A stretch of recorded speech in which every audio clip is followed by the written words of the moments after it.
2025-এর যুদ্ধের প্রস্তুতি। ইরান প্রকাশ করছে চমকপ্রদ নতুন অস্ত্র। বিশ্ব কাঁপছে। ইরান প্রস্তুতি নিচ্ছে 2025-এর যুদ্ধের জন্য। নতুন অস্ত্র, নতুন প্রযুক্তি, প্রতিটি সরঞ্জাম যেন আগুনেরই শিখা ছড়িয়ে দিচ্ছে। ইরানের সামরিক মহড়া। কয়েক মাস ধরে ইরান বিভিন্ন ধরনের বিমান প্রতিরক্ষা ব্যবস্থা, ক্ষেপণাস্ত্র, ড্রোন, যুদ্ধ বিমান, ট্যাঙ্ক এবং যুদ্ধ জাহাজ পরীক্ষা করছে। সেনাবাহিনী ও Islamic revolutionary guard corps IRGC মিলেমিশে মহড়া করছে। বৃহৎ আকারে সামরিক প্রদর্শনী চলছে। প্রতিটি অস্ত্রই যেন ভবিষ্যতের যুদ্ধের অঙ্গ। অস্ত্র প্রদর্শনের মঞ্চ। ইরান বিভিন্ন মহড়া করেছে ইকতেদার, জুলফিকার ও মহানবী। ওমান সাগর থেকে উত্তর ভারত মহাসাগর জুড়ে চলছে মহড়া। প্রতিটি মহড়ায় নতুন প্রতিরক্ষামূলক ও আক্রমণাত্মক অস্ত্র দেখানো হচ্ছে। ইরান স্পষ্ট করে দিতে চায়, আমরা পশ্চিমাদের ও ইসরায়েলের প্রতি আমাদের অবাধ্যতা বজায় রাখব। গোপন ক্ষেপণাস্ত্র শহর। IRGC উন্মোচন করেছে 3টি ভূগর্ভস্থ সামরিক ঘাঁটি। ঘাঁটিতে দেখা গেছে শত শত ক্ষেপণাস্ত্র। এই ঘাঁটিকে বলা হয় ক্ষেপণাস্ত্র মেগা সিটি। মোবাইল লঞ্চারে শীঘ্রই ধামাকা আঘাত করার প্রস্তুতি। ক্ষেপণাস্ত্রের শোডাউন। খোররামশার 4 তরল জ্বালানি রকেট, পাল্লা 2000 কিলোমিটার, 2 টন পর্যন্ত ওয়ারহেড। জাহাদ রকেট 650 কেজি ওয়ারহেড নিয়ে 1000 কিলোমিটার। কদর 2 স্তরের রকেট 2000 কিলোমিটার এবং 750 কেজি ওয়ারহেড। ইমাদ রকেট, পাল্লা 1800 কিলোমিটার। প্রতিটি নামই দিচ্ছে এক নতুন বিপ্লবের ইঙ্গিত। নৌবাহিনীর রহস্য। IRGC নৌবাহিনীও প্রদর্শনী করছে। একটি গোপন ভূগর্ভস্থ নৌঘাঁটি উন্মোচিত হলো। শত শত ক্ষেপণাস্ত্র বহনকারী স্পিডবোট দেখানো হলো। নতুন ক্রুজ ক্ষেপণাস্ত্র। আরও আছে 2000 কিলোমিটার পাল্লার অ্যান্টি শিপ সুপারসনিক ক্রুজ ক্ষেপণাস্ত্র। ইরান সমুদ্রের গভীরে আক্রমণের জন্য এখন পুরোপুরি প্রস্তুত। যুদ্ধ বিমান ও ড্রোনের হামলা। ইরান ব্যবহার করছে আধুনিক ও পুরানো যুদ্ধ বিমান। দেশীয় মডেল যেমন সায়েক, আজারখস, MiG-29, Yak-130। শত্রু ড্রোন আটকাতে মহড়ায় ড্রোনও উড়ছে। নতুন ড্রোন ক্যারিয়ার শহীদ বাঘেরি, 180 মিটার রানওয়ে, 2 তলা, 8টি হ্যাঙ্গার, হাসপাতাল ও ফুটবল মাঠ। এতে বিভিন্ন রকমের অ্যাটাক ড্রোন উৎক্ষেপণের ব্যবস্থা।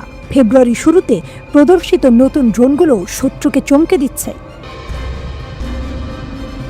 বিমান প্রতিরক্ষা ও ক্ষেপণাস্ত্র প্রতিরোধ। ইরানের জন্য গুরুত্বপূর্ণ অবকাঠামো রক্ষা। ইসরায়েলের হামলার পর ইরান হারিয়েছে কিছু S-300 ব্যাটারি, কিন্তু ক্ষতিগ্রস্ত সরঞ্জাম প্রতিস্থাপন করা হয়েছে। জানুয়ারিতে S-300 ও ব্রাভার 373 এর আপগ্রেড সংস্করণ প্রদর্শিত হয়েছে। ইরান স্পষ্ট করে দিতে চায়, আমরা পশ্চিমাদের চাপ সহ্য করব না। আমাদের অস্ত্র, প্রযুক্তি ও সাহস সবই প্রস্তুত। 2025-এ কি হবে? ইরান আবারও চমকে দেবে বিশ্বকে।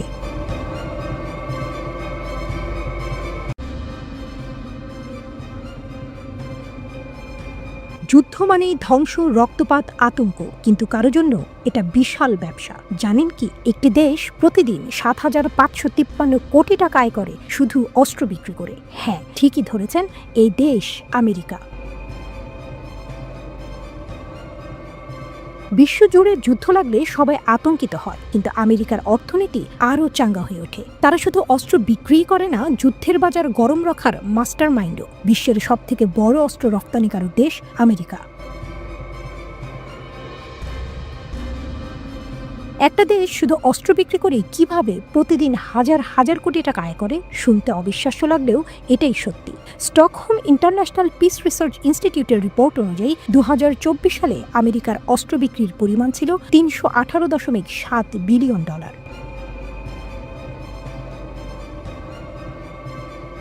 যুদ্ধ লাগলেই লাভ আমেরিকার। বিশ্বের যে কোনো কোনায় যুদ্ধ হোক, আমেরিকার অর্থনীতি চাঙ্গা। রাশিয়া ইউক্রেন হোক বা মধ্যপ্রাচ্যের সংঘাত, দুপক্ষই আমেরিকার অস্ত্র ব্যবহার করছে। এটা কি শুধুই কাকতালীয়, নাকি আমেরিকার master plan?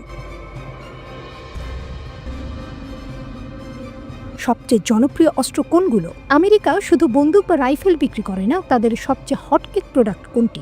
F-16, F-15, F-35 যুদ্ধ বিমান, প্যাট্রিয়ট, টমাহক ক্ষেপণাস্ত্র, ড্রোন ও ট্যাঙ্ক, মিসাইল সিস্টেম ও যুদ্ধ জাহাজ। বিশ্বের 40% অস্ত্র আমেরিকা বিক্রি করে। 2019 থেকে 2023 সালের মধ্যে বিশ্বব্যাপী মোট অস্ত্র রপ্তানির 40% এসেছে আমেরিকা থেকে। তারপরেই আছে রাশিয়া 16% এবং ফ্রান্স 11%। 2023 থেকে 29% বেশি বিক্রি। 2023 সালে আমেরিকার অস্ত্র বিক্রি ছিল $238.4 বিলিয়ন। 2024 সালে সেটা বেড়ে দাঁড়িয়েছে $318.7 বিলিয়ন, মানে এক বছরে $80 বিলিয়ন বেশি বৃদ্ধি। কিভাবে এত অস্ত্র বিক্রি করে? আমেরিকা শুধু অস্ত্র বানায় না, তারা কৌশলগতভাবে যুদ্ধ পরিস্থিতি তৈরি করে। যখনই কোনো দেশ নিজেদের প্রতিরক্ষা শক্তিশালী করতে চায়, প্রথম পছন্দ হয় আমেরিকা। আমেরিকার দ্বৈত নীতি। বিশ্বে যুদ্ধ বাঁধলে আমেরিকা কি করে? উভয় পক্ষের কাছেই অস্ত্র বিক্রি করে, তারপর শান্তির আহ্বান জানায়, পর্দার আড়ালে নিজেদের লাভ গুনে। রাশিয়া কি আমেরিকার প্রতিদ্বন্দ্বী? রাশিয়া আমেরিকার বড় প্রতিদ্বন্দ্বী হলেও অস্ত্র ব্যবসায় অনেক পিছিয়ে। রাশিয়ার অস্ত্র রফতানি মাত্র 16%, যা আমেরিকার তুলনায় নগণ্য। বিশ্বযুদ্ধ হলে কি হবে? যদি বিশ্বযুদ্ধ হয় তাহলে সবচেয়ে বড় বিজয়ী কে হবে? অবশ্যই আমেরিকা। তাদের অস্ত্রের চাহিদা অনেক গুণ বেড়ে যাবে, অর্থনীতি আরও শক্তিশালী হবে। আমেরিকা শুধু বিশ্বের সবচেয়ে শক্তিশালী দেশ নয়, এটা অস্ত্রের সুপার মার্কেট। যুদ্ধ যত বাড়বে, আমেরিকার আয় তত বাড়বে।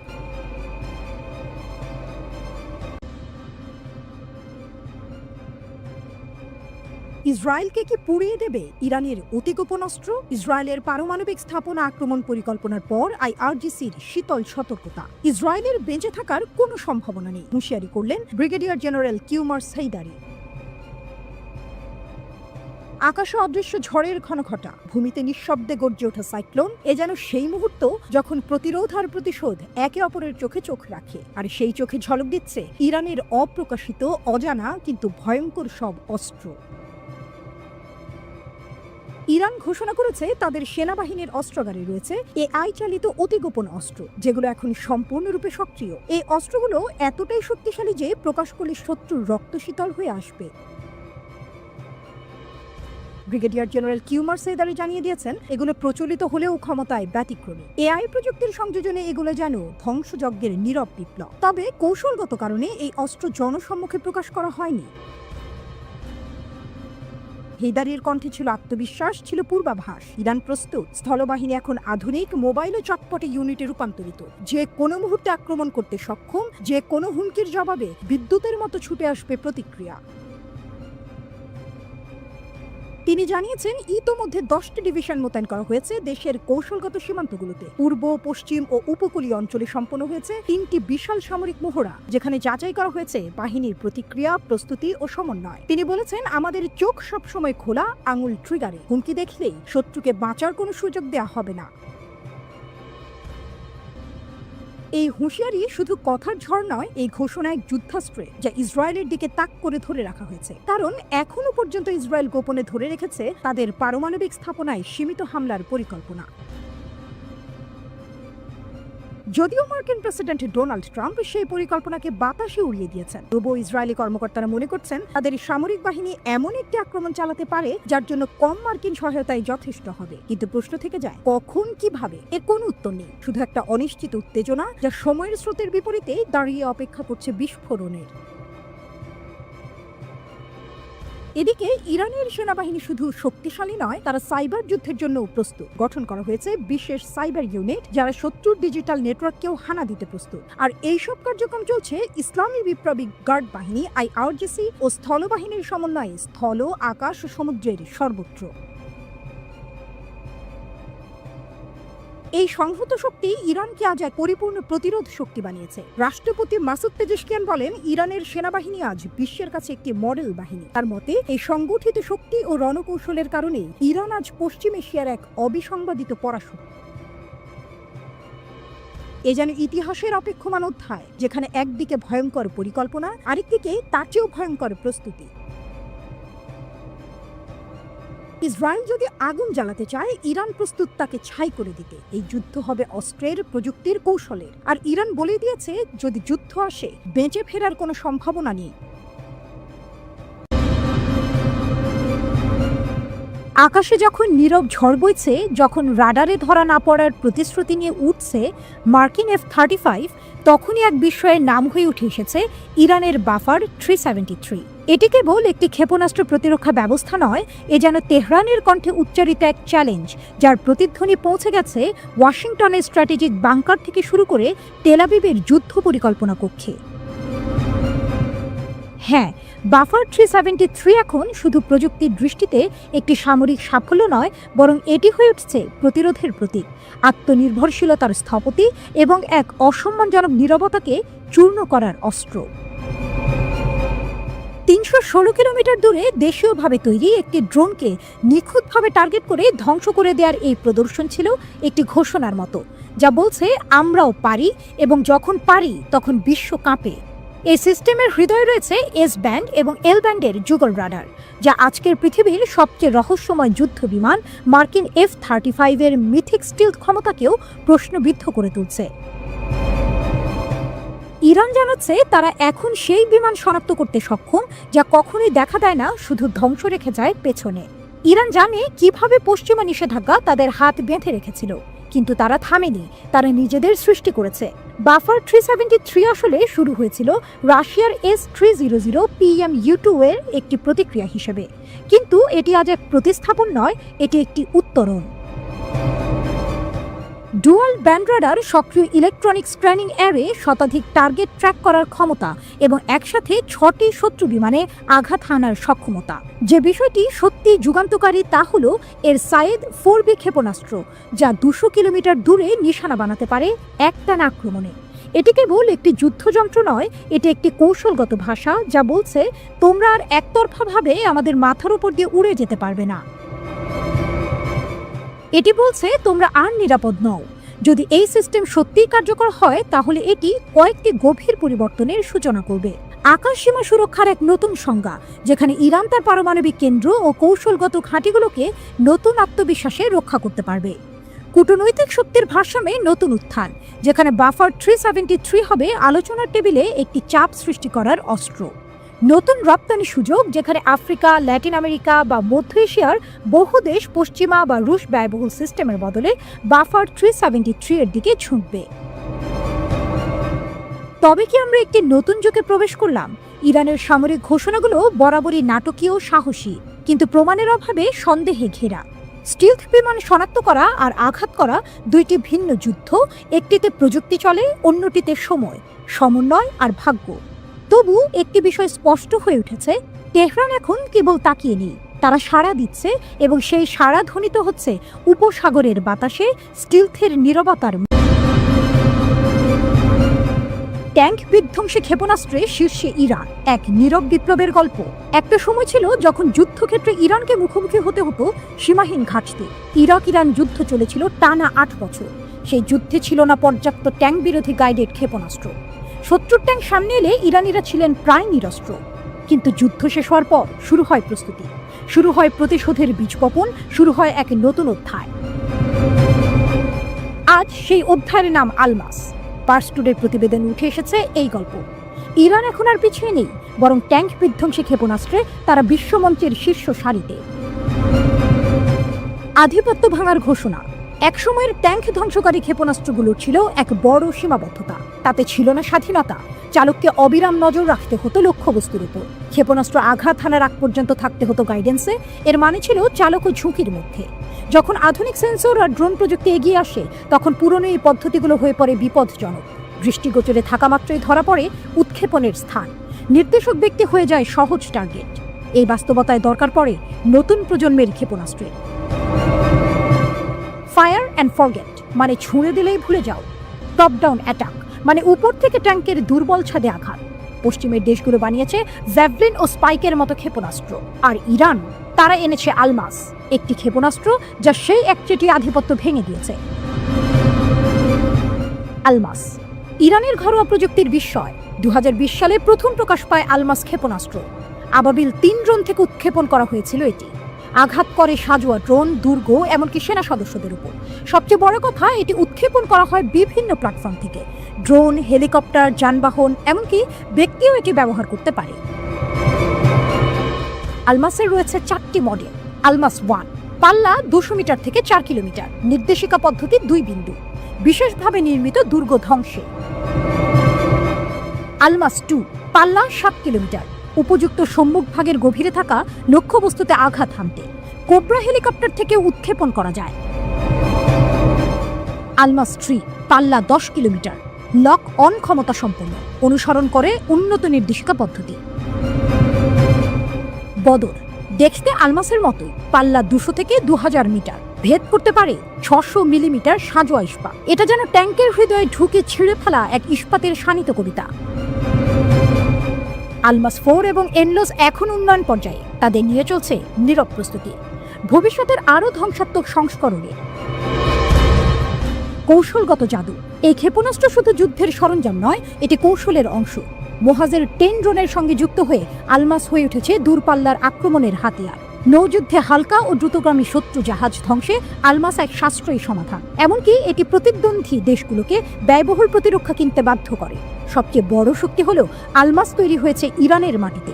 বিদেশি নির্ভরতা নেই, নিজেদের প্রযুক্তিতে নিজেদের রক্ষা। এটাই ইরানের আত্মনির্ভরতা, এটাই তাদের কৌশলগত অগ্রগতি। পরিণতি। বিশ্বের চোখ এখন পশ্চিমের দিকে নয়, তারা তাকাচ্ছে পূর্বের ইরানে, যেখানে নিষেধাজ্ঞা ঠেলে চাপের দেয়াল ভেঙে তৈরি হয়েছে এক নতুন অস্ত্র বিপ্লব। আলমাস সেই বিপ্লবের মুখ। একটি দেশ যা একসময় ছিল প্রতিরক্ষায় দুর্বল, আজ তারা বিশ্বের সামরিক প্রযুক্তির শীর্ষে। ইরান এখন শুধু একটি দেশ নয়, একটি বার্তা, একটি ঘোষণা। আমরাও পারি, আমরাও শীর্ষে উঠি, আমরাও ইতিহাস লিখি।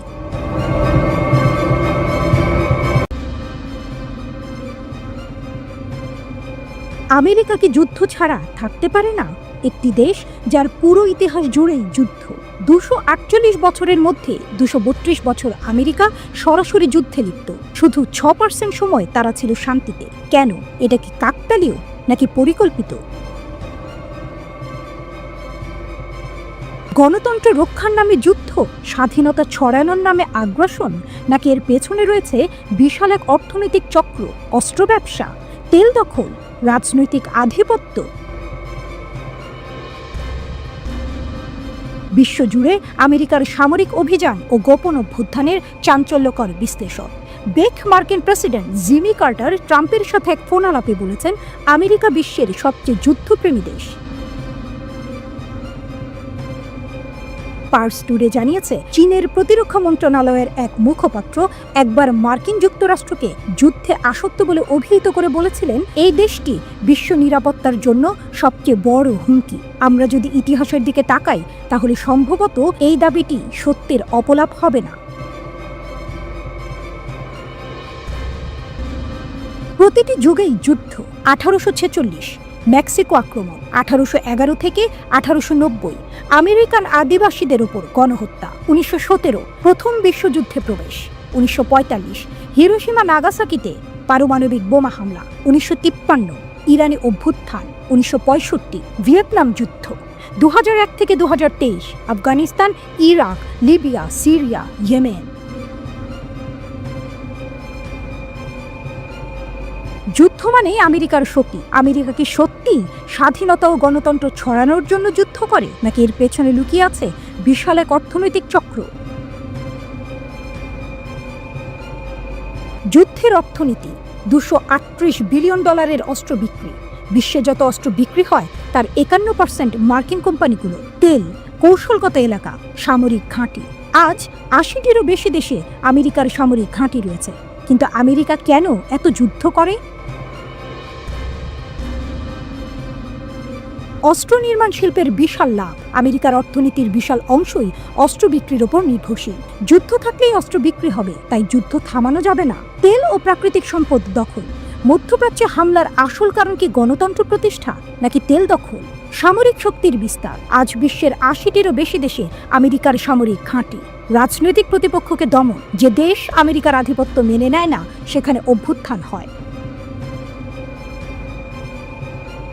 নতুন লক্ষ্য, কানাডা দখলের হুমকি, পানামা খাল পুনরুদ্ধারের পরিকল্পনা, গ্রিনল্যান্ড কেনার চেষ্টা। এই যুদ্ধগুলোর সময় এখনো স্পষ্ট নয় এবং মনে হচ্ছে এগুলো বর্তমানে মনস্তাত্ত্বিক পরিকল্পনার মধ্যে রয়েছে। আমেরিকার সম্প্রসারণবাদী নীতির কয়েকটি উদাহরণ মাত্র। তারা এমনকি প্রতিবেশীদের বিরুদ্ধেও একই নীতি গ্রহণ করেছে। যুদ্ধ আমেরিকার রাজনৈতিক ও অর্থনৈতিক ডিএনএর একটি অংশ। আমেরিকার শান্তির প্রয়োজন নেই, কারণ তারা যুদ্ধ থেকে সম্পদশালী করে। কিন্তু এই পথ কি চিরকাল অব্যাহত থাকবে, নাকি বিশ্ব এই যুদ্ধবাজ নীতির বিরুদ্ধে রুখে দাঁড়াবে?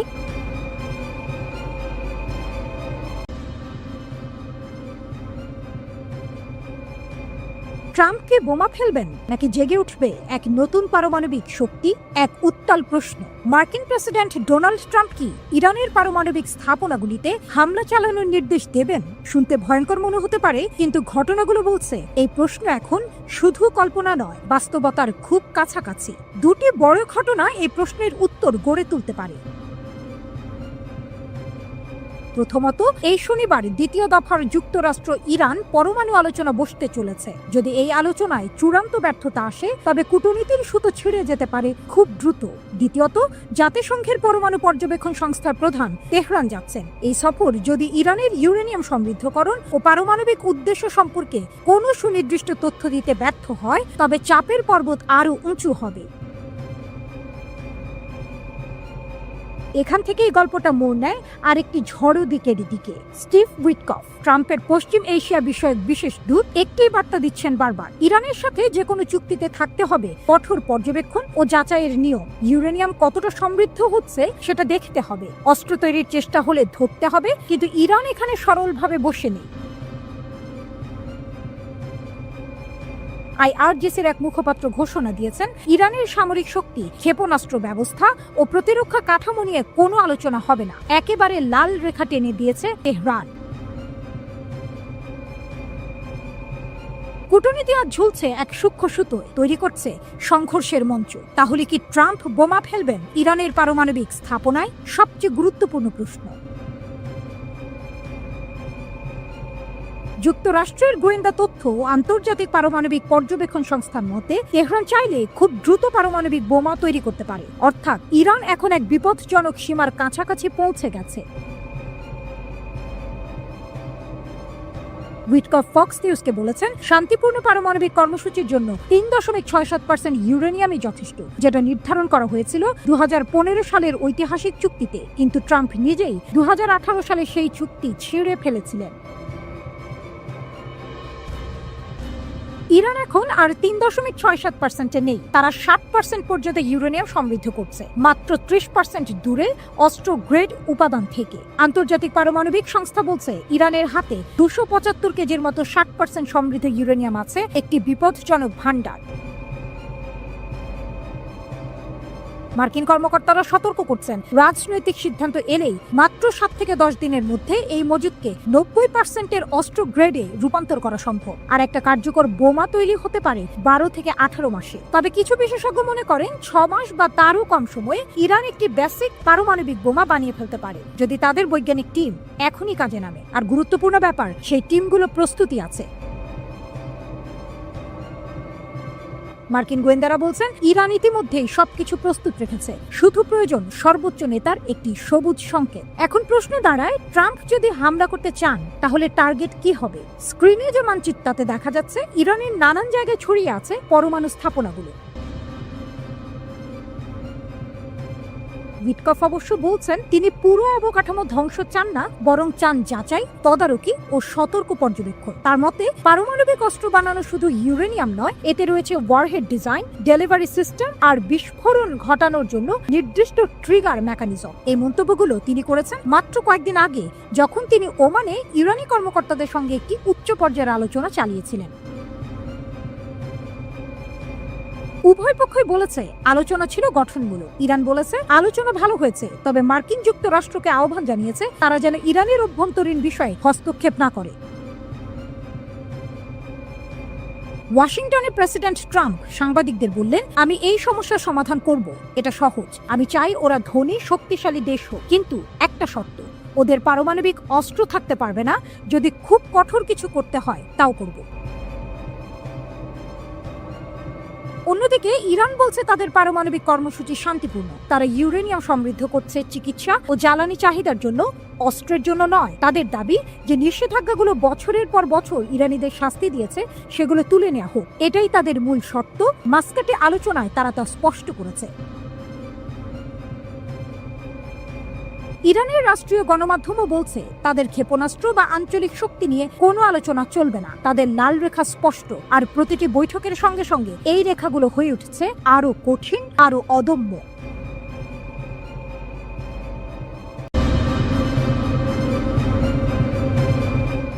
যুদ্ধ মানেই ধ্বংসলীলা, রক্তপাত আর ক্ষমতার লড়াই।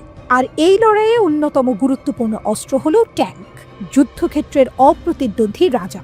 বিশাল বর্ম, শক্তিশালী কামান আর আধুনিক প্রযুক্তির মিশেলে তৈরি এই লৌহ দানবগুলো একটি দেশের সামরিক সক্ষমতার পরিচায়ক। রাশিয়া ইউক্রেন যুদ্ধ থেকে শুরু করে ভারত পাকিস্তান সীমান্ত, বিশ্বের নানা প্রান্তে যখন উত্তেজনা বাড়ছে, তখন কোনো দেশের হাতে কতগুলো এই রাজা আছে তা জানা কৌতূহলদীপ্তক।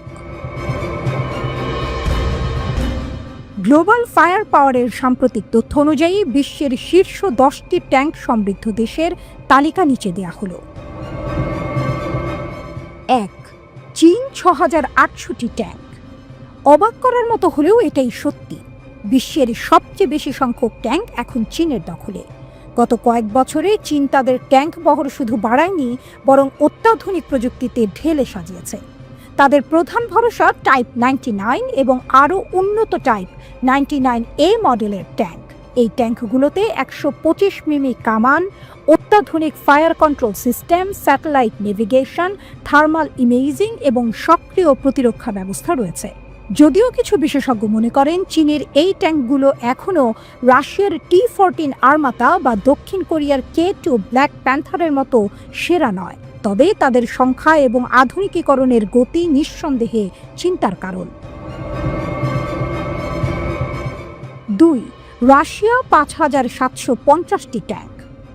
ঐতিহ্যগতভাবে রাশিয়া সবসময়ই শক্তিশালী ট্যাঙ্ক বহরের অধিকারী। ইউক্রেন যুদ্ধের আগে তাদের কাছে প্রায় 12,500 ট্যাঙ্ক ছিল, তবে যুদ্ধে বিপুল ক্ষয়ক্ষতির পরেও তারা এখনও দ্বিতীয় স্থানে। তাদের বহরে T-72, T-8, T-90 এর মতো পরিচিত মডেলের পাশাপাশি অত্যাধুনিক T-14 আর্মাতা ট্যাঙ্কও রয়েছে। রাশিয়ার ট্যাঙ্কগুলো তাদের দ্রুত গতি, শক্তিশালী কামান এবং উন্নত প্রতিরক্ষা ব্যবস্থার জন্য বিখ্যাত। T-14-তে অটোমেটেড টারেট, ক্রুদের জন্য বিশেষ সুরক্ষা ব্যবস্থা এবং আধুনিক সেন্সর রয়েছে। বর্তমানে রাশিয়া বছরে প্রায় 1,500 নতুন ট্যাঙ্ক তৈরি করছে, যা যুক্তরাষ্ট্র ও ইউরোপের সম্মিলিত উৎপাদনের চেয়েও বেশি। 3. যুক্তরাষ্ট্র 4640টি ট্যাঙ্ক।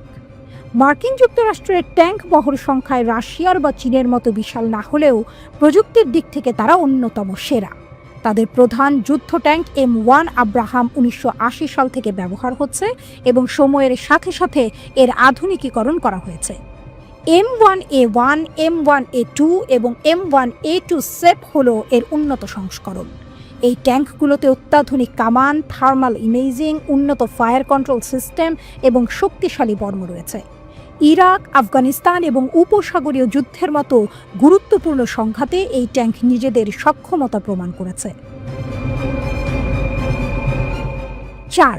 উত্তর কোরিয়া 4344টি ট্যাঙ্ক। উত্তর কোরিয়ার ট্যাঙ্ক বহরের আকার বেশ বড়সড়, তবে তাদের বেশিরভাগ ট্যাঙ্কই পুরনো সোভিয়েত আমলের। তাদের বহরে T-34, 85, T-55 এবং চীনের টাইপ 59 মডেলের ট্যাঙ্ক যেমন আছে, তেমনি তাদের নিজস্ব নকশার চনমা-হো, পোকপুং-হো এবং কিছুটা আধুনিক চিয়নমা-2 মডেলও দেখা যায়। দেশটির প্রকৃত ট্যাঙ্ক সংখ্যা নিয়ে ধোঁয়াশা থাকলেও ধারণা করা হয় তাদের কাছে প্রায় 4500-এরও বেশি ট্যাঙ্ক রয়েছে, তবে প্রযুক্তির দিক থেকে তারা অনেক পিছিয়ে। 5.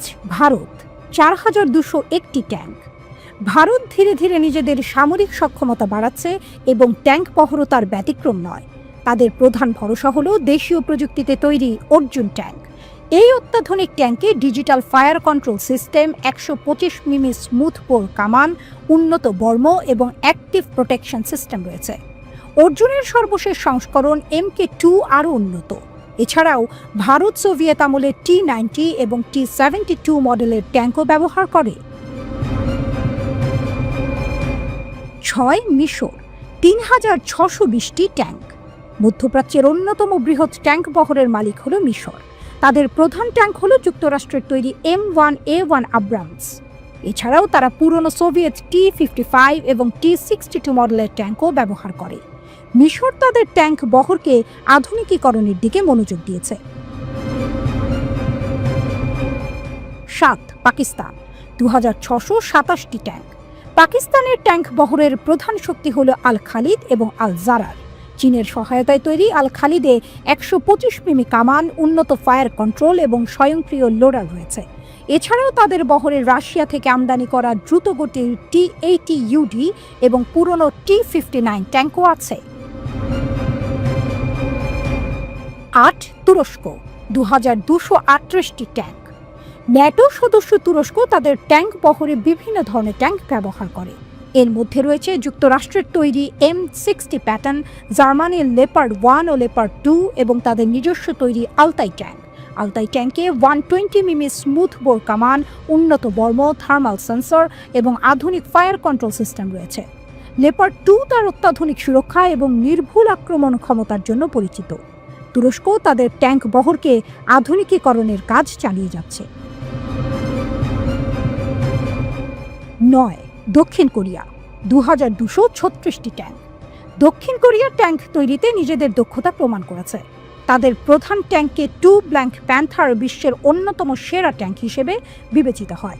অত্যাধুনিক প্রযুক্তিতে তৈরি এই ট্যাঙ্কটি পোল্যান্ড সহ আরও কয়েকটি দেশে রপ্তানিও করা হয়। 10. ইরান 1713টি ট্যাঙ্ক। পশ্চিমা নিষেধাজ্ঞার পরেও ইরান তাদের ট্যাঙ্ক বহরকে সচল রেখেছে এবং দেশীয় প্রযুক্তিতে ট্যাঙ্ক উন্নয়নের চেষ্টা করছে। তাদের বহরে সোভিয়েত T-72, T-52 এবং T-62 যেমন আছে, তেমনি নিজস্ব তৈরি জুলফিকার ও কারার ট্যাঙ্কও রয়েছে। জুলফিকার ট্যাঙ্কে 125 মিমি কামান এবং উন্নত বর্ম রয়েছে। অন্যদিকে কারার আরও আধুনিক এবং এতে সক্রিয় প্রতিরক্ষা ব্যবস্থা ও থার্মাল সেন্সর বিদ্যমান।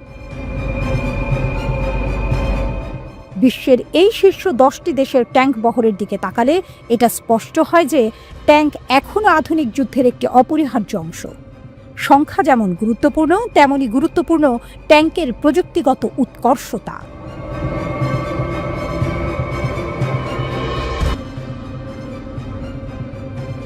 আবারও কেঁপে উঠল ইসরায়েলের আকাশ, যেন কোনো দুঃস্বপ্নের পুনরাবৃত্তি। ইয়েমেনের হুথি বিদ্রোহীরা তাদের ভয়ঙ্কর হাইপারসনিক ক্ষেপণাস্ত্র দিয়ে ইসরায়েলের আকাশ প্রতিরক্ষা ব্যবস্থাকে চ্যালেঞ্জ জানালো। তেল আবিবের প্রধান বিমানবন্দর বেন গুরিয়ন, যা কিনা ইসরায়েলের প্রবেশদ্বার, গত কয়েকদিনের মধ্যে দ্বিতীয়বারের মতো সেই ক্ষেপণাস্ত্রের ভয়ে স্তব্ধ হয়ে গেল। আকাশ থেকে আসা এক অচেনা ধাতব ঝড়, যা রাডারের চোখ ফাঁকি দিয়ে ভয়ঙ্কর গতিতে ধেয়ে যায় ইসরায়েলি শহরের দিকে। ইসরায়েলের লাখো মানুষ সেই আতঙ্ক নিয়েই ছুটে গিয়েছিল বাংকারের দিকে। হাইপারসনিক ক্ষেপণাস্ত্রের হামলায় বেন গুরিয়ন বিমানবন্দর সাময়িকভাবে বন্ধ করে দেওয়া হয়। বাতিল করা হয় একের পর এক ফ্লাইট। বিমানবন্দরের ভেতরে মানুষের দৌড়াদৌড়িতে বেশ কয়েকজন আহতও হন। এই দৃশ্য বুঝিয়ে দেয় কতটা অসহায় হয়ে পড়েছে ইসরায়েল, যাদের আকাশ প্রতিরক্ষা একসময় অপরাজেয় বলে মনে করা হতো। সম্প্রতি যুক্তরাষ্ট্র ইয়েমেনের হুথি বিদ্রোহীদের সাথে একটি যুদ্ধবিরতি চুক্তি করেছে। আপাত দৃষ্টিতে মনে হতে পারে এতে হয়তো কিছুটা শান্তি ফিরে আসবে, কিন্তু আসল টুইস্টটা এখানে। এই চুক্তিতে যুক্তরাষ্ট্র নিজেদের সরিয়ে নিয়েছে, একা ফেলে রেখে গেছে তাদের দীর্ঘদিনের মিত্র ইসরায়েলকে। আর সেই সুযোগটাই নিয়েছে হুথিরা। চুক্তি হওয়ার পর থেকে তারা ইসরায়েলের ওপর হামলা আরও জোরদার করেছে। তাদের ভয়ঙ্কর সব আক্রমণে এখন দিশেহারা নেতানিয়াহুর সরকার। হুথিরা, যাদের একসময় হয়তো দুর্বল প্রতিপক্ষ হিসেবে গণ্য করা হতো, আজ তারা ইসরায়েলের জন্য মূর্তিমান আতঙ্ক। তাদের সামরিক শক্তি ক্রমশ বাড়ছে, আর তার প্রমাণ মিলছে তাদের একের পর এক সফল হামলায়। মঙ্গলবার তারা নিজেরাই নিশ্চিত করেছে যে তাদের ক্ষেপণাস্ত্র ইসরায়েলের আকাশ প্রতিরক্ষা ভেদ করে বেন গুরিয়ন বিমানবন্দরে আঘাত হেনেছে। শুধু তাই নয়, ক্ষেপণাস্ত্রের ভয়ে জেরুজালেম এবং তেল আবিবের মতো গুরুত্বপূর্ণ শহরগুলোতেও সতর্কতামূলক সাইরেন বেজে ওঠে। সাধারণ মানুষ ভয়ে দিশেহারা হয়ে আশ্রয় কেন্দ্রের দিকে ছুটে যায়। কয়েকদিনের মধ্যে ইসরায়েলের সবচেয়ে গুরুত্বপূর্ণ বিমানবন্দরে এটা দ্বিতীয় হামলা। প্রথম হামলার ব্যাপক ক্ষয়ক্ষতির পর থেকেই অনেক বিদেশি বিমান সংস্থা ইসরায়েলে তাদের ফ্লাইট বাতিল করে দিয়েছে। প্রশ্ন হলো, কিভাবে হুথিরা ইসরায়েলের আকাশ প্রতিরক্ষার মতো শক্তিশালী বলয় ভেদ করে একের পর এক হামলা চালাচ্ছে?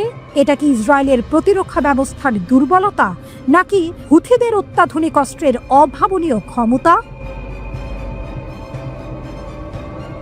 লোহিত সাগরে গত 1.5 মাসেরও বেশি সময় ধরে মোতায়েন ছিল যুক্তরাষ্ট্রের শক্তিশালী নৌবহর, যুদ্ধ জাহাজ এবং যুদ্ধ বিমান। তাদের কাজ ছিল হুথিদের দমন করা, কিন্তু ফল হয়েছে উল্টো।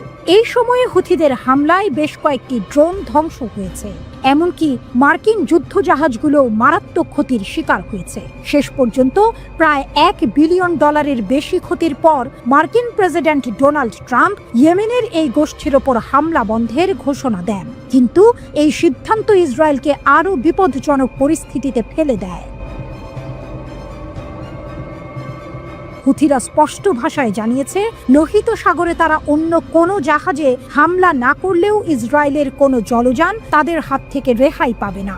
শুধু তাই নয়, তারা ইসরায়েল জুড়ে তাদের হামলা আরও বাড়ানোর হুমকি দিয়েছে। লোহিত সাগরে মোতায়েন করা মার্কিন ক্ষেপণাস্ত্র প্রতিরক্ষা ব্যবস্থা হয়তো আগে কিছু হামলা ঠেকাতে পারত, কিন্তু এখন সেই সুরক্ষা বলয় আর নেই।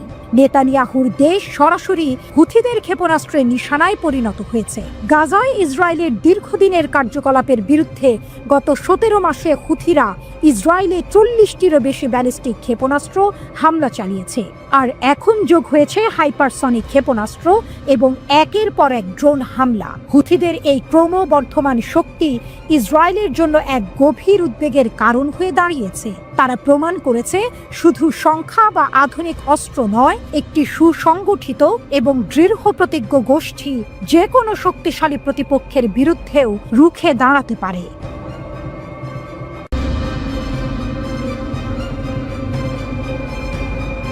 লোহিত সাগরের উত্তাল জলরাশিতে হুথিদের হামলা এখন আন্তর্জাতিক শিরোনাম। তাদের হাতে রয়েছে অত্যাধুনিক অস্ত্র, ক্রুজ ক্ষেপণাস্ত্র, ব্যালিস্টিক মিসাইল, কামিকাজে ড্রোন, এমনকি চালকবিহীন জাহাজ USV। এই অস্ত্রগুলোর সামনে মার্কিন জাহাজও নিরাপদ নয়। হুথিরা কিভাবে এত শক্তিশালী হলো? তাদের সামরিক সক্ষমতা কেমন? হুথিদের অস্ত্র ভান্ডার কি কি আছে তাদের হাতে? ক্রুজ ক্ষেপণাস্ত্র 80 থেকে 300 কিলোমিটার দূরত্বে আঘাত হানতে সক্ষম। সায়াদ ও সেজিল মিসাইল তাদের প্রধান হাতিয়ার। ব্যালিস্টিক মিসাইল 300 কিলোমিটার দূর থেকে লক্ষ্যভেদ করে। দ্রুতগতির এই মিসাইল শনাক্ত করাও কঠিন। কামিকাজে ড্রোন, কাসিফ ড্রোন ও সামাথ যুদ্ধ বিমান, এগুলো সস্তা, সহজলভ্য এবং ধ্বংসাত্মক। চালকবিহীন জাহাজ USV পানিতে ভেসে থাকা জাহাজে আঘাত করে ডুবিয়ে দেয়। এটি হুথিদের নতুন সক্ষমতা। হুথিদের হামলার কৌশল, কিভাবে তারা আঘাত হানে? দ্রুত ও নিখুঁত। ব্যালিস্টিক মিসাইল ও ক্রুজ ক্ষেপণাস্ত্র দ্রুত গতিতে আঘাত হানে, শনাক্ত করা প্রায় অসম্ভব। ড্রোনের ব্যবহার, কামিকাজে ড্রোন জাহাজের ডেকে আগুন ধরিয়ে দেয়। এটি সস্তা কিন্তু ভয়ানক কার্যকর। USVর ভয়াবহতা, চালকবিহীন জাহাজ জাহাজের গায়ে ফুটো করে ডুবিয়ে দেয়। এটি হুথিদের নতুন অস্ত্র, যা মার্কিন নৌবাহিনীকেও চিন্তিত করেছে। সমুদ্রের ইতিহাসবিদ সাল মার্কো লোগিয়ানো বিবিসিকে বলেন, ব্যালিস্টিক এবং ক্রুজ এই দুই ধরনের ক্ষেপণাস্ত্রই ড্রোনের চেয়ে অনেক বেশি শক্তিশালী, কারণ তাদের সাথে বড় যুদ্ধাস্ত্র থাকে এবং আরো বেশি গতিশক্তি থাকে। মার্কো গলিয়ানো বলেন, একমুখী ড্রোনগুলোর সংখ্যায় অসংখ্য, কারণ এগুলো খুবই সস্তা এবং সহজেই ব্যবহার করা যায়, তবে একটু ধীর গতি। এই ড্রোনগুলো ঠিক পানির উপর জাহাজের ভেসে থাকা জায়গা বরাবর আঘাত করে এবং তা থেকে আগুন ধরে যাওয়াটা হলো সবচেয়ে দুশ্চিন্তা। হুথিদের সাফল্য কতটা শক্তিশালী তারা? সৌদি আরবের উপর হামলা। 2017 সাল থেকে হুথিরা সৌদি তেল স্থাপনা ও জাহাজে ব্যাপক হামলা চালিয়েছে। লোহিত সাগরে আধিপত্য, গাজায় ইসরায়েলের গণহত্যার প্রতিবাদে হুথিরা লোহিত সাগরে ইসরায়েলি ও মার্কিন জাহাজের চলাচল বন্ধ করে দিয়েছে। মার্কিন জাহাজে হামলা, 2023 সালে জানুয়ারিতে হুথিরা প্রথমবারের মতো চালকবিহীন জাহাজ ব্যবহার করে মার্কিন জাহাজে হামলা চালায়। হুথিদের পেছনে কারা? হুথিরা ইরানের এক্সিস অফ রেজিস্ট্যান্স প্রতিরোধ বলয়ের অংশ। এই জোটে রয়েছে লেবাননের হিজবুল্লাহ, গাজায় হামাস। ইরান হুথিদের অস্ত্র প্রশিক্ষণ ও আর্থিক সহায়তা দিচ্ছে। 2023 সালে যুক্তরাজ্য জাতিসংঘে প্রমাণ উপস্থাপন করেছে যে হুথিদের ক্ষেপণাস্ত্র ইরান থেকে চোরাচালান করা হয়েছে।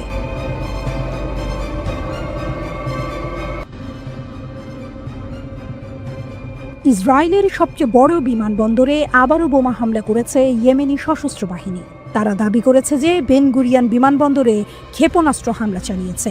গত 2 সপ্তাহের মধ্যে এটি বিমানবন্দরটিতে তাদের দ্বিতীয় আক্রমণ। ইয়েমেনি সশস্ত্র বাহিনী আরও জানিয়েছে শনিবার রাতে তারা বেন গুরিয়ান বিমানবন্দরে 2টি ব্যালিস্টিক ক্ষেপণাস্ত্র ছুড়েছে।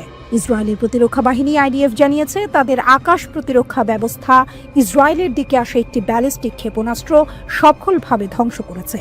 এই ক্ষেপণাস্ত্র হামলার পর ইসরায়েল জুড়ে বিপদ সংকেত শোনা যায়, যার ফলে লোকজন নিরাপদে আশ্রয় নিতে বাধ্য হয়। গত 7 দিনে বেন গুরিয়ান বিমানবন্দরে এটি ইয়েমেনি সশস্ত্র বাহিনীর দ্বিতীয় এবং গত 1 মাসে তৃতীয় হামলা। এর আগে 14 মে ইয়েমেনিরা একই বিমানবন্দরে ক্ষেপণাস্ত্র ছুড়েছিল এবং বিশ্বব্যাপী বিমান সংস্থাগুলোকে তাদের কার্যক্রম বন্ধ করার হুঁশিয়ারি দিয়েছিল। 4 মে তারিখে তাদের একটি ক্ষেপণাস্ত্র বেন গুরিয়ান বিমানবন্দরের প্রধান টার্মিনালের কাছে আঘাত হানে। ইয়েমেনি সশস্ত্র বাহিনী এই হামলার কারণ হিসেবে উল্লেখ করেছে নিপীড়িত ফিলিস্তিনি জনগণ এবং গাজা উপত্যকায় আমাদের ভাইদের বিরুদ্ধে শত্রুদের গণহত্যা প্রতিহত করতে এই হামলা।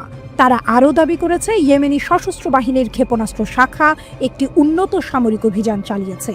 এই অভিযানে ইসরায়েলের দখলকৃত জাফা অঞ্চলের বেন গুরিয়ান বিমানবন্দরে একটি হাইপারসনিক ব্যালিস্টিক ক্ষেপণাস্ত্র দিয়ে আঘাত হানা হয়েছে।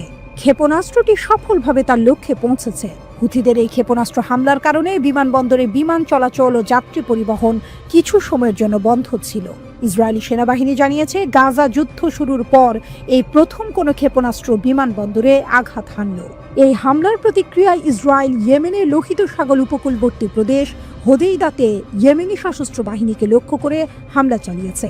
ইরান সমর্থিত ইয়েমেনি সশস্ত্র বাহিনী জানিয়েছে হোদেইদা বন্দরে অন্তত 6টি বোমা হামলা হয়েছে, যাতে 1 জন নিহত ও 35 জন আহত হয়েছে। 2023 সালের 7 অক্টোবর গাজায় যুদ্ধ শুরু হওয়ার পর থেকে ইয়েমেনি সশস্ত্র বাহিনী ইসরায়েলকে লক্ষ্য করে হামলা চালিয়ে আসছে। ইসরায়েল দাবি করেছে যে ইয়েমেনি এই গোষ্ঠীর ছোড়া বেশিরভাগ ক্ষেপণাস্ত্র তারা ভূপাতিত করতে সক্ষম হয়েছে। অন্যদিকে ইয়েমেন থেকে ছোড়া ক্ষেপণাস্ত্রের কারণে ইসরায়েলের প্রধান বিমানবন্দর বেন গুরিয়ন আন্তর্জাতিক বিমানবন্দরে উড়োজাহাজের ওঠানামা সাময়িকভাবে বন্ধ করে দেওয়া হয়েছে বলে ইসরায়েলের সম্প্রচার মাধ্যম চ্যানেল 12 জানিয়েছে। এটি ইসরায়েলের প্রধান ও ব্যস্ততম আন্তর্জাতিক বিমানবন্দর। ইসরায়েলের সামরিক বাহিনী জানিয়েছে ইয়েমেন থেকে ছোড়া একটি ক্ষেপণাস্ত্র তারা ভূপাতিত করেছে। ইয়েমেন থেকে ক্ষেপণাস্ত্র ছোড়ার ফলে ইসরায়েলের মধ্যাঞ্চলে সতর্কতামূলক সাইরেন বাজানো হয়। চ্যানেল 12 ইসরায়েলি সামরিক বাহিনীর বরাত দিয়ে আরও জানিয়েছে ইয়েমেন থেকে ইসরায়েলের দিকে আরেকটি ক্ষেপণাস্ত্র ছোড়ার চেষ্টা করা হয়েছিল, তবে সেটি সফল হয়নি।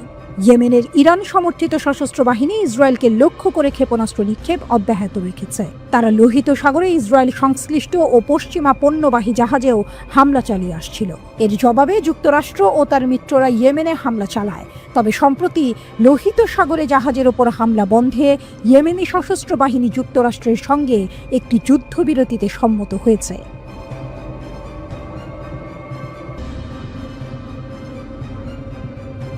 আমরা তোমাদের পাশে আছি। ফিলিস্তিনের সমর্থনে ইয়েমেনের লক্ষ লক্ষ মানুষের এই গর্জন যেন ইসরায়েলের আকাশেও গিয়ে ধাক্কা মারল। অবরুদ্ধ গাজার মানুষ যখন গণহত্যা আর অনাহারের শিকার, তখন তাদের সমর্থনে রাস্তায় নেমে এলো ইয়েমেনের জনতা। গাজার সাথে গণহত্যা ও অনাহার মোকাবেলায় এই স্লোগান শুধু একটি বার্তা নয়, বরং আরব বিশ্বের নীরবতার মুখে এক জ্বলন্ত প্রতিবাদ।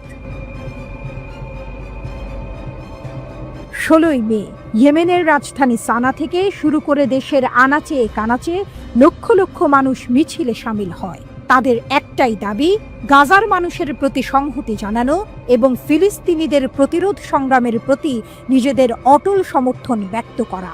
সানার আল সাবিন স্কয়ার যেন সেদিন জনসমুদ্রে পরিণত হয়েছিল। এই বিশাল সমাবেশ নাখবার বার্ষিকীতে ফিলিস্তিনিদের কাছে এক ঐক্যের বার্তা পৌঁছে দেয়। তারা ঘোষণা করে, তোমাদের ধৈর্যের মাধ্যমে তোমরা নাখবার পুনরাবৃত্তি রোধ করো। এই কথাগুলো যেন শুধু সান্ত্বনা নয়, বরং এক নতুন আশার সঞ্চার করে। বিক্ষোভকারীরা আরও যোগ করে, আমরা তোমাদের সাথে এবং তোমাদের পাশে আছি। নাকবার পুনরাবৃত্তি হবে না। অত্যাচারী সত্তার পতনের মাধ্যমে ঈশ্বরের অনিবার্য প্রতিশ্রুতি পূর্ণ হবে। তাদের কণ্ঠে ছিল দৃঢ় বিশ্বাস আর ইসরায়েলের প্রতি ঘৃণা। সানায় অনুষ্ঠিত এই জনসমুদ্র ফিলিস্তিনিদের অদম্য মনোবলের প্রশংসা করে। তারা বলে, গাজার মানুষের স্থিতিশীলতা ইসরায়েলি শত্রুর বিরুদ্ধে এক বিশাল প্রাচীর হয়ে দাঁড়িয়েছে এবং এই অঞ্চলকে আরও বড় বিপর্যয়ের হাত থেকে রক্ষা করছে। এমনকি ফিলিস্তিনি ইসলামিক জিহাদের সামরিক শাখা আল কুদস ব্রিগেডের পাঠানো প্রশংসা বার্তায়ও ইয়েমেনি জনতা গর্ববোধ করেছে। এই অভূতপূর্ব বিক্ষোভের ডাক দিয়েছিল আনসার আল্লাহ নেতা সৈয়দ আব্দুল মালিক আল হুথি। তার সাপ্তাহিক ভাষণে তিনি গাজার সমর্থনে ইয়েমেন জুড়ে লক্ষ লক্ষ মানুষের মিছিলের আহ্বান জানান। তিনি স্পষ্ট ভাষায় বলেন, গাজার সমর্থনে ইয়েমেনের অবস্থান কখনো টলমল করেনি, বরং সবসময়ই দৃঢ় ছিল এবং থাকবে। এই গণজমায়েতগুলো ফিলিস্তিনিদের প্রতি আরব ও মুসলিম বিশ্বের মানুষের ধর্মীয়, মানবিক ও নৈতিক দায়িত্বের ওপর জোর দেয়। বিক্ষোভকারীরা মনে করিয়ে দেয়, সময়ের সাথে সাথে এই দায়িত্বগুলো ম্লান হয়ে যেতে পারে না। তারা ফিলিস্তিন ও এর পবিত্র স্থানগুলো রক্ষার জন্য বাস্তব পদক্ষেপ নেয়ার এবং নিজেদের সমস্ত সক্ষমতা কাজে লাগানোর আহ্বান জানায়। তাদের মতে সবচেয়ে সহজলভ্য এবং প্রভাবশালী কাজগুলোর মধ্যে অন্যতম হলো ইসরায়েলি পণ্য বয়কট করা। একদিকে যখন লক্ষ লক্ষ মানুষ গাজার সমর্থনে রাস্তায়, অন্যদিকে ইয়েমেনের সামরিক বাহিনী কিন্তু চুপচাপ বসে নেই। মার্চ মাসে গাজা যুদ্ধবিরতি ভেঙে যাওয়ার পর থেকে তাদের সামরিক অভিযান আরও জোরদার করেছে। বৃহস্পতিবার ইয়েমেনি সশস্ত্র বাহিনী YAF অধিকৃত ইয়াফার ইসরায়েলি বেন গুরিয়ন বিমানবন্দরে একটি হাইপারসনিক ব্যালিস্টিক ক্ষেপণাস্ত্র নিক্ষেপ করেছে। তারা একে গাজা উপত্যকায় ইসরায়েলি শত্রুদের চালানো গণহত্যার বিরুদ্ধে জবাব বলে উল্লেখ করেছে। YAF মুখপাত্র ব্রিগেডিয়ার জেনারেল ইয়াহিয়া সারি জানান, এই অভিযান সফলভাবে তাদের লক্ষ্যবস্তুতে আঘাত হেনেছে। এর ফলে লক্ষ লক্ষ ইসরায়েলি বসতি স্থাপনকারীকে আশ্রয় কেন্দ্রে ছুটতে হয়েছে এবং প্রায় 1 ঘন্টার জন্য বিমানবন্দরটির কার্যক্রম বন্ধ করে দিতে বাধ্য হয়েছে কর্তৃপক্ষ। ইয়েমেনি সশস্ত্র বাহিনী আরও কঠোর ভাষায় জানিয়েছে যে আগ্রাসন বন্ধ না হওয়া পর্যন্ত এবং গাজার ওপর থেকে অবরোধ না সরানো পর্যন্ত তাদের সামরিক কার্যক্রম আরও তীব্র ও বিস্তৃত হবে। বেন গুরিয়ন বিমানবন্দরে বিমান চলাচল বন্ধ করে দেয়া এবং লোহিত ও আরব সাগরে নৌ অবরোধ আরোপের মতো পদক্ষেপগুলো এই লক্ষ্য অর্জিত না হওয়া পর্যন্ত চলতেই থাকবে, এমনটাই হুঁশিয়ারি দিয়েছেন ইয়াহিয়া সারি। একদিকে মানবতাবোধের এক বিশাল ঢেউ, অন্যদিকে সামরিক শক্তির প্রদর্শন। ইয়েমেনের এই দ্বিমুখী পদক্ষেপ কি সত্যি গাজার মানুষের কষ্ট লাঘব করতে পারবে?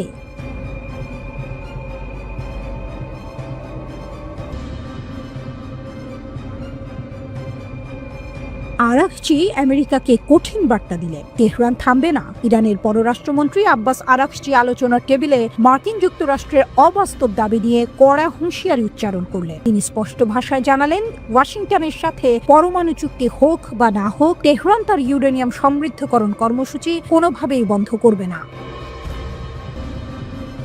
যেন এক তেজোদ্দীপ্ত তীর ছুড়লেন তিনি, যার ফলা গিয়ে বিঁধল হোয়াইট হাউসের দরজায়। এই হুঙ্কার এলো মার্কিন প্রেসিডেন্ট ডোনাল্ড ট্রাম্পের মধ্যপ্রাচ্য বিষয়ক বিশেষ দূত স্টিভ উইটকফের এক বিস্ফোরক মন্তব্যের প্রতিক্রিয়ায়। উইটকফ দম্ভের সুরে বলেছিলেন, ওয়াশিংটন ইরানকে 1% ইউরেনিয়াম সমৃদ্ধ করার ক্ষমতা দেবে না, যেন মধ্যপ্রাচ্যের ভাগ্য নির্ধারণের একক চাবিকাঠি তাদের হাতেই। আরাকচি অভিজ্ঞ খেলোয়াড়ের মতো ঠান্ডা গলায় সাংবাদিকদের মুখোমুখি হয়ে বললেন, এই ধরনের কথা আলোচনার বাস্তবতার বাইরে। তার কণ্ঠ ছিল দৃঢ়, আত্মবিশ্বাসে পরিপূর্ণ। তিনি আরও যোগ করেন, যদি মার্কিন যুক্তরাষ্ট্র নিশ্চিত করতে চায় যে ইরান পরমাণু অস্ত্র তৈরি করছে না, তাহলে আমরা সহযোগিতা করতে প্রস্তুত। কিন্তু যদি তারা অবাস্তব দাবি করে, তাহলে স্বাভাবিকভাবেই তা পূরণ হবে না। ইরান যে পরমাণু বোমা তৈরির পথে হাঁটছে না তা প্রমাণ করতে তেহরান প্রস্তুত, এমন ইঙ্গিতও দিলেন আরাকচি। তবে একই সাথে তিনি কঠিন শর্ত জুড়ে দিলেন, আমেরিকার অযৌক্তিক আবদার মেনে নেওয়া হবে না। যেন তিনি বোঝাতে চাইলেন, ইরান কোনো দুর্বল প্রতিপক্ষ নয়, বরং একটি শক্তিশালী ও স্বাধীন রাষ্ট্র, যে তার নিজের নীতি ও ভবিষ্যৎ নিজেই নির্ধারণ করতে সক্ষম। অন্যদিকে এবিসি নিউজের দিস উইক অনুষ্ঠানে দেওয়া সাক্ষাৎকারে উইটকফ তার অনড় অবস্থানের কথা পুনর্ব্যক্ত করেন। তিনি বলেন, ইরানের সাথে পরমাণু আলোচনায় ট্রাম্প প্রশাসনের লাল রেখা হলেও তেহরানকে কোনো অবস্থাতেই ইউরেনিয়াম সমৃদ্ধ করার অনুমতি দেওয়া হবে না। তার ভাষায়, আমাদের একটি খুব স্পষ্ট লাল রেখা আছে এবং তা হলো সমৃদ্ধকরণ। আমরা সমৃদ্ধকরণ ক্ষমতার 1% অনুমোদন করতে পারি না। উইটকফের এই কঠোর মন্তব্য যেন আলোচনার পথ আরো কঠিন করে তুলল। তিনি আরো বলল, সবকিছু শুরু হয় এমন একটি চুক্তি দিয়ে যার মধ্যে সমৃদ্ধকরণ অন্তর্ভুক্ত নয়, কারণ সমৃদ্ধকরণ অস্ত্র তৈরি করতে সক্ষম করে এবং আমরা এখানে বোমা আসতে দেব না। তার এই বক্তব্যে স্পষ্টতই ইরানের পরমাণু কর্মসূচি নিয়ে আমেরিকার গভীর উদ্বেগ ফুটে ওঠে।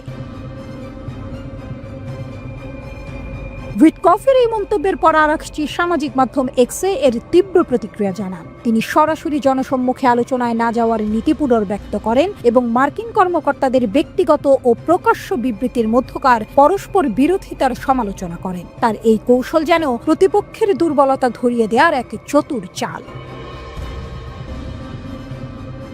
আরাকচি এনপিটি বা পরমাণু অস্ত্র বিস্তার রোধ চুক্তির সদস্য হিসেবে ইরানের দীর্ঘদিনের অবস্থান আবারও তুলে ধরেন। তিনি দ্ব্যর্থহীন ভাষায় বলেন, চুক্তি হোক বা না হোক, পরমাণু সমৃদ্ধকরণ অব্যাহত থাকবে। এটিকে তিনি ইরানের কষ্টার্জিত এবং স্বদেশী অর্জন হিসেবে বর্ণনা করেন। তার এই বক্তব্যে জাতীয় গর্ব ও আত্মনির্ভরতার সুর স্পষ্ট। তিনি যেন বোঝাতে চাইলেন, এই প্রযুক্তি কারো দয়ায় পাওয়া নয়, বরং নিজেদের সক্ষমতার প্রমাণ। রবিবার আরাকচি আরও একটি গুরুত্বপূর্ণ ঘোষণা দেন। তিনি জানান, ইরান ও আমেরিকার মধ্যে পরোক্ষ আলোচনার পরবর্তী দফা শীঘ্রই অনুষ্ঠিত হবে। যদিও নির্দিষ্ট তারিখ এখনো চূড়ান্ত হয়নি, তবে খুব শিগগিরই তা ঘোষণা করা হবে বলে তিনি আশা প্রকাশ করেন। তিনি এও জানান যে এই বৈঠকের স্থান সম্পর্কে ওমানের পররাষ্ট্রমন্ত্রী বিস্তারিত জানাবেন। উল্লেখ্য, 2015 সালের ঐতিহাসিক পরমাণু চুক্তি JCPOA ভেস্তে যাওয়ার পর ইরান ও মার্কিন যুক্তরাষ্ট্র পরোক্ষ আলোচনায় বসেছে। উভয় পক্ষই এই আলোচনাগুলোকে সাধারণভাবে ইতিবাচক হিসেবে বর্ণনা করেছে। তবে উইটকফের সাম্প্রতিক মন্তব্য সেই ইতিবাচকতাকে কিছুটা হলেও ম্লান করে দিয়েছে। ইরানের এই দৃঢ় অবস্থান কোনো ফাঁকা আওয়াজ নয়। মধ্যপ্রাচ্যে দেশটির ক্রমবর্ধমান প্রভাব এবং উন্নত সামরিক সক্ষমতা বিশ্বের অজানা নয়। সিরিয়া থেকে ইয়েমেন পর্যন্ত আঞ্চলিক রাজনীতিতে ইরানের গুরুত্বপূর্ণ ভূমিকা রয়েছে। তাদের তৈরি করা অত্যাধুনিক ড্রোন এবং ক্ষেপণাস্ত্র প্রযুক্তি ইতিমধ্যেই শত্রুদের রাতের ঘুম কেড়ে নিয়েছে। পরমাণু বিজ্ঞান ও প্রযুক্তিতেও ইরান উল্লেখযোগ্য অগ্রগতি লাভ করেছে। তাদের বিজ্ঞানীরা এখন এমন উচ্চতায় পৌঁছেছেন যে ইউরেনিয়াম সমৃদ্ধকরণ তাদের জন্য একটি নিয়মিত প্রক্রিয়া। আন্তর্জাতিক নিষেধাজ্ঞা তাদের এই অগ্রগতি রুখতে পারেনি, বরং আরও শক্তিশালী করেছে।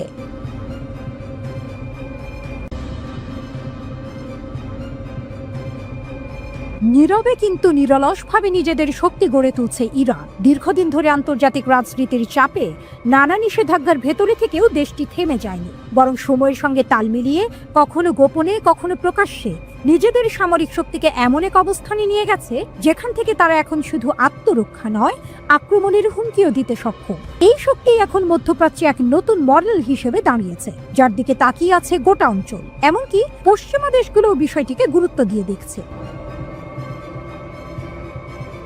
ইরান খুব ভালো করেই জানে, শুধু কথায় নয়, রাজনীতিতে নিজের শক্তি প্রমাণ করতে হয় বাস্তবে, প্রযুক্তিতে সামরিক সেই দিকেই এগোচ্ছে তারা। যেভাবে কৃত্রিম বুদ্ধিমত্তা বা এআই প্রযুক্তি কাজে লাগিয়ে যুদ্ধের রূপ বদলে দেওয়ার চেষ্টা করছে, তা শুধুই প্রযুক্তির উন্নয়ন নয়, বরং এক ধরনের বিপ্লব। এখানে অস্ত্র মানে আর শুধু ধাতব যন্ত্র নয়, বরং এমন এক মাধ্যম যা লক্ষ্য ঠিক করতে পারে, বুঝতে পারে পরিস্থিতি এবং সিদ্ধান্তও নিতে পারে।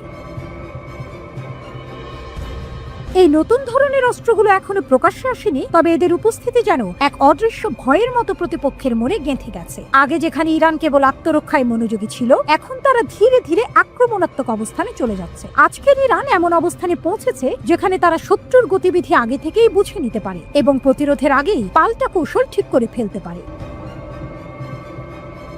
ইরানের সেনাবাহিনীর কাজের ধরনও আগের তুলনায় অনেক বদলে গেছে। এখন তারা শুধু অস্ত্র নয়, সঙ্গে করে নিচ্ছে আগাম প্রস্তুতির মনস্তত্ত্ব। গোয়েন্দা প্রযুক্তিতেও তারা অনেক উন্নতি করেছে। দেশের ভেতরে এবং সীমান্তে ছড়িয়ে থাকা নজরদারি ইউনিটগুলো প্রতিনিয়ত তথ্য সংগ্রহ করছে। এই নজরদারি একদিকে যেমন দেশের নিরাপত্তা নিশ্চিত করছে, তেমনি শত্রু চোখের সামনে না থাকলেও তাদের উপস্থিতির ছায়া শনাক্ত করতে শিখছে। এটি এমন এক মানসিক খেলা যেখানে শত্রু চোখে না পড়লেও আপনি তার নজরে আছেন। তবে শুধু প্রযুক্তি দিয়েই নয়, ইরান তাদের মনোবল এবং আত্মবিশ্বাসের মাধ্যমেও বার্তা দিচ্ছে। তাদের সামরিক মহড়া, যুদ্ধ জাহাজ, শহীদ বাঘেরির মতো জাহাজ নির্মাণ, সাইবার ইউনিটের কাজ সব মিলিয়ে ইরান দেখাচ্ছে যে তারা এখন আর কোনোভাবেই দুর্বল নয়, তারা এখন চ্যালেঞ্জ নিতে তৈরি। সাইবার যুদ্ধের অদৃশ্য জগতে ইরান যেভাবে নিজেদের অবস্থান শক্ত করেছে তা নিঃসন্দেহে তাদের অগ্রগতির বড় প্রমাণ। কারণ এই যুদ্ধে না কোনো সীমান্ত আছে, না নির্দিষ্ট সময়, না কোনো স্পষ্ট যুদ্ধক্ষেত্র। এখানে হঠাৎ করেই ভেঙে পড়তে পারে কোনো দেশের গুরুত্বপূর্ণ তথ্য ব্যবস্থা বা সামরিক যোগাযোগ। ইরানের আধুনিক যুদ্ধ জাহাজ শহীদ বাঘেরি যেন এক ভ্রাম্যমান বিপ্লব। এই জাহাজ একা একাধিক যুদ্ধ করতে পারে, ড্রোন ছুঁড়তে পারে, ক্ষেপণাস্ত্র নিক্ষেপ করতে পারে, আবার সমুদ্রপথে নজরদারিও চালাতে পারে। এটি শুধু একটি জাহাজ নয়, বরং এক চলমান সতর্কবার্তা। যেখানে এতদিন পারস্য উপসাগরে যুক্তরাষ্ট্র একচ্ছত্র আধিপত্য চালাতো, এখন সেখানে ফাটল ধরতে শুরু করেছে। এই পরিবর্তনের পেছনে রয়েছে তেহরানের পরিকল্পিত শক্তি প্রদর্শন। আগে যেখানে ইরানের ট্যাঙ্কার শত্রুর লক্ষ্য হতো, এখন সেগুলি ছুঁতেও কেউ সাহস করে না। কারণ ইরান স্পষ্ট করে দিয়েছে, তারা শুধু জবাব দেবে না, সেই জবাব হবে ধ্বংসাত্মক। এই পুরো বদলের সবচেয়ে গুরুত্বপূর্ণ দিক হলো সমন্বয়। বিপ্লবী গার্ড বাহিনী আর স্থলবাহিনী এখন একসঙ্গে কাজ করছে। তারা পরস্পরের সঙ্গে তথ্য বিনিময় করছে, প্রতিরক্ষা এবং আক্রমণের দায়িত্ব ভাগ করে নিচ্ছে এবং একসঙ্গে যুদ্ধের জন্য প্রস্তুত থাকছে। এতে তৈরি হয়েছে একটি সুসংগঠিত এবং কার্যকর প্রতিরক্ষা বলয়। তবে এখানে প্রশ্ন ওঠে, এই প্রস্তুতি কি শুধুই আত্মরক্ষার জন্য, নাকি আরো বড় কিছু আসছে? যদিও ইরান বলছে তারা শান্তি চায়, বিশ্লেষকরা মনে করেন এই শান্তি রক্ষার পেছনে যে অগ্নিসংযোগ হচ্ছে তা যে কোনো সময় ছড়িয়ে পড়তে পারে। পারস্য উপসাগর এখন আর কেবল এক জলপথ নয়, এটা এখন হয়ে উঠেছে ক্ষমতার লড়াইয়ের এক উত্তপ্ত কেন্দ্র। এখানে যে কোনো সময় সংঘর্ষ শুরু হতে পারে, যার প্রভাব ছড়িয়ে পড়বে পুরো অঞ্চল জুড়ে, এমনকি তার বাইরেও। তেহরান এখন এমন একটি জায়গায় দাঁড়িয়ে আছে যেখানে তারা কেবল অস্ত্রের নয়, নিজেদের অবস্থান, দৃষ্টিভঙ্গি ও আত্মবিশ্বাসও দেখাচ্ছে। যেন তারা বলছে, আমরা যুদ্ধ চাই না, কিন্তু যদি যুদ্ধ আসে আমরাই আগে প্রস্তুত হব। এই আত্মবিশ্বাস, এই প্রস্তুতি, এই নীরব বিপ্লবী আজ তেহরানকে এক নতুন আদর্শে পরিণত করেছে।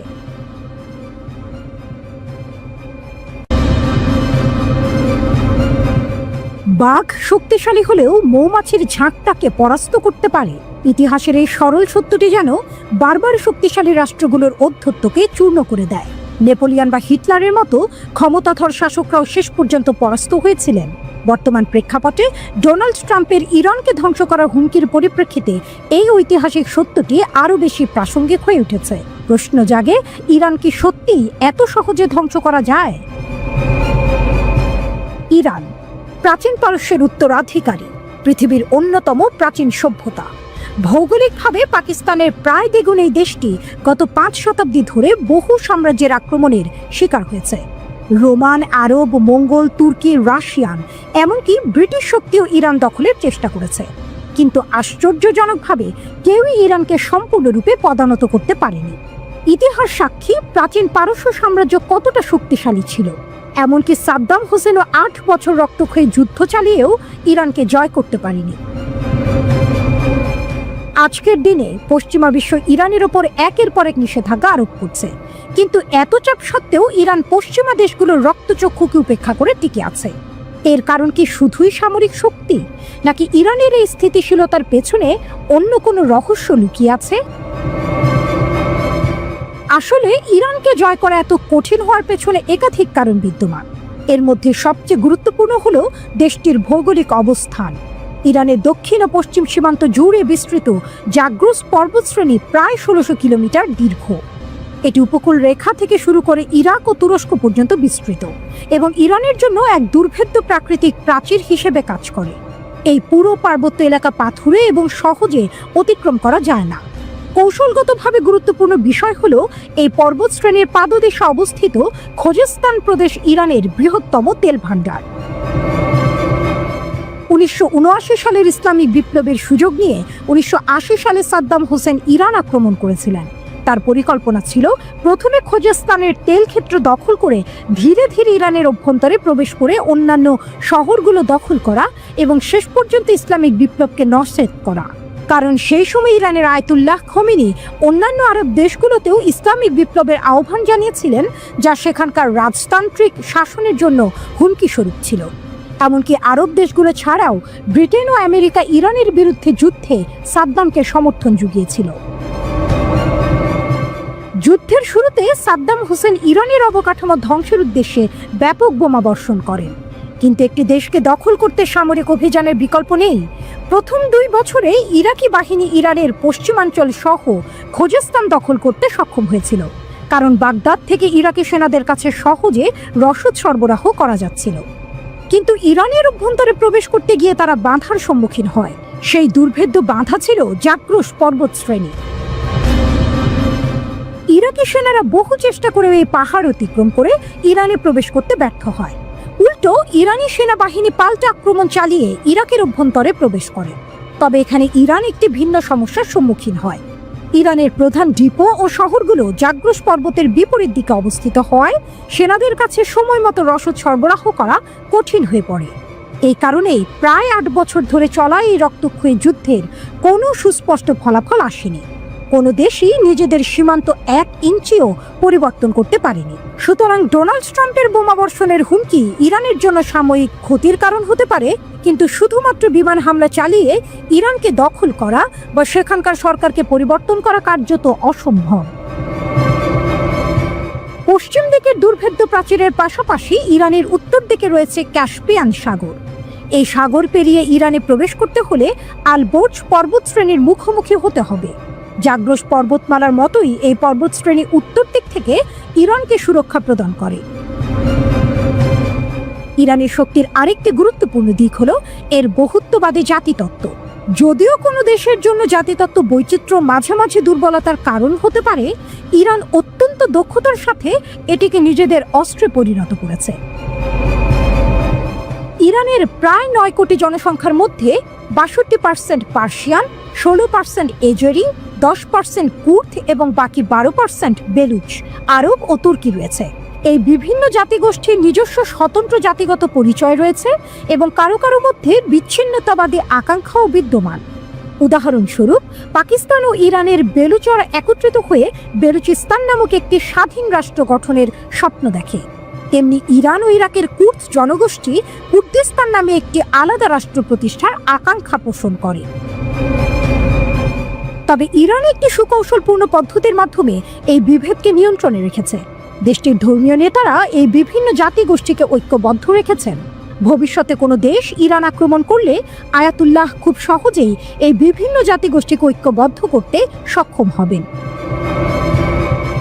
এবার আসা যাক ইরানের সবচেয়ে গুরুত্বপূর্ণ হাতিয়ার সামরিক শক্তির প্রসঙ্গে। 1979 সালের ইসলামিক বিপ্লবের আগে ইরান একটি উদারপন্থী দেশ ছিল এবং আমেরিকার গুরুত্বপূর্ণ মিত্র হিসেবে পরিচিত ছিল। ইরান ও আমেরিকার সম্পর্ক এতটাই ঘনিষ্ঠ ছিল যে আমেরিকা ইরানকে সামরিক জেট সরবরাহ করত। আজও ইরান 1970-এর দশকের বেশ কিছু আমেরিকান ফাইটার জেট ও হেলিকপ্টার ব্যবহার করে। তবে সাদ্দাম হোসেনের আক্রমণ ইরানের চোখ খুলে দেয়। দেশটি বুঝতে পারে ভবিষ্যতে কোনো যুদ্ধ হলে আরব দেশগুলো তাদের সাহায্য করবে না। এই উপলব্ধি থেকেই ইরান নিজস্ব মিসাইল সিস্টেম গড়ে তুলেছে এবং বর্তমানে মধ্যপ্রাচ্যের অন্যতম শক্তিশালী সামরিক শক্তিতে পরিণত হয়েছে। ইরানের সামরিক বাহিনীকে মূলত 2টি অংশে ভাগ করা যায়: ইরানিয়ান আর্মড ফোর্স, যা দেশের প্রতিরক্ষা বাহিনী, এবং এর অধীনে রয়েছে সেনাবাহিনী, নৌবাহিনী ও বিমান বাহিনী। আরেকটি গুরুত্বপূর্ণ অংশ হলো Islamic Revolutionary Guard corps IRGC, যা ইরানের সবচেয়ে শক্তিশালী ও স্বাধীন সামরিক বাহিনী। দেশের অভ্যন্তরে সরকার বিরোধী বিদ্রোহ বা কোনো প্রদেশের বিচ্ছিন্নতাবাদী আন্দোলনের দমনের জন্য IRGC-কে ব্যবহার করা হয়।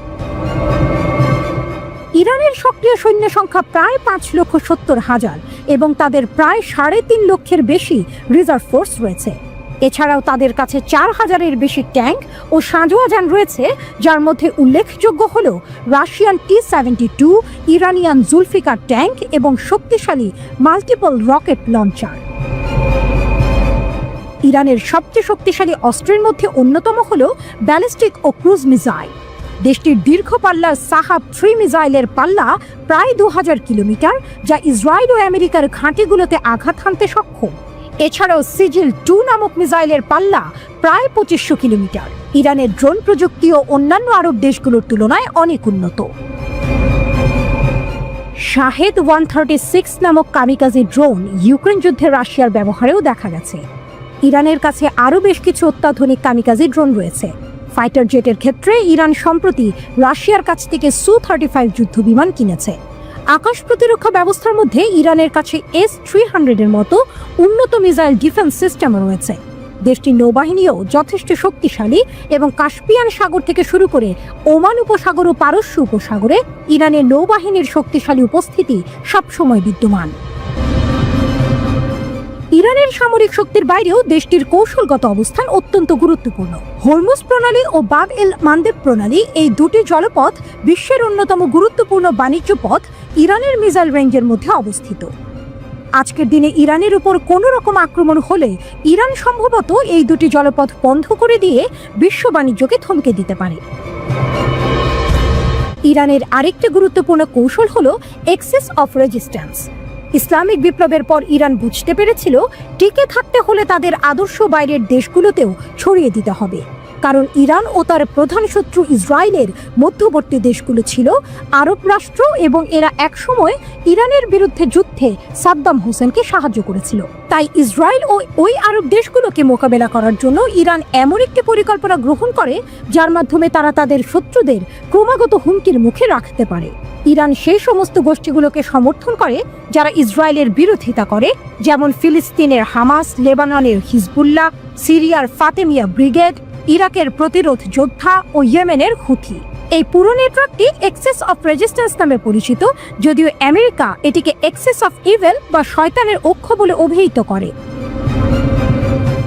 ইরান পারমাণবিক বোমা তৈরির খুব কাছাকাছি পৌঁছে গেছে বলে মনে করা হয়।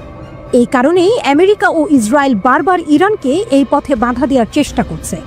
যদি আমেরিকা ইরানের ওপর বোমা হামলা শুরু করে, তবে ইরান সম্ভবত তাদের পারমাণবিক বোমা তৈরির প্রক্রিয়া আরও দ্রুত করবে, যা শেষ পর্যন্ত ইরানকে একটি পারমাণবিক শক্তিধর রাষ্ট্রে পরিণত করতে পারে। ভূরাজনৈতিক প্রেক্ষাপটে আরও কিছু বিষয় বিবেচনা করা প্রয়োজন। আজকের বিশ্বে এমন কিছু দেশ রয়েছে যারা ইরানের ধ্বংস চায় না, যার মধ্যে রাশিয়া ও চীন অন্যতম। মধ্যপ্রাচ্যে আমেরিকার প্রভাব কমানোর ক্ষেত্রে ইরান একটি মধ্যস্থতাকারী শক্তি হিসেবে কাজ করে। তাই ভবিষ্যতে ইরানের ওপর আক্রমণ হলে রাশিয়া, চীন, এমনকি উত্তর কোরিয়াও ইরানকে সাহায্য করতে পারে। এমনকি ভারতের জন্য ইরানের শান্তি বজায় থাকা অত্যন্ত জরুরি।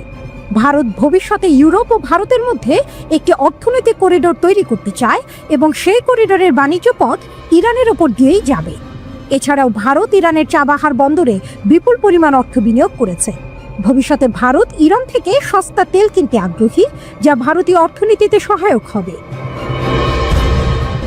ভৌগোলিক অবস্থান, প্রক্সি যুদ্ধ এবং সামরিক শক্তির দিক থেকে ইরান নিঃসন্দেহে একটি শক্তিশালী দেশ, কিন্তু যুদ্ধের ময়দান সবসময় অপ্রত্যাশিত।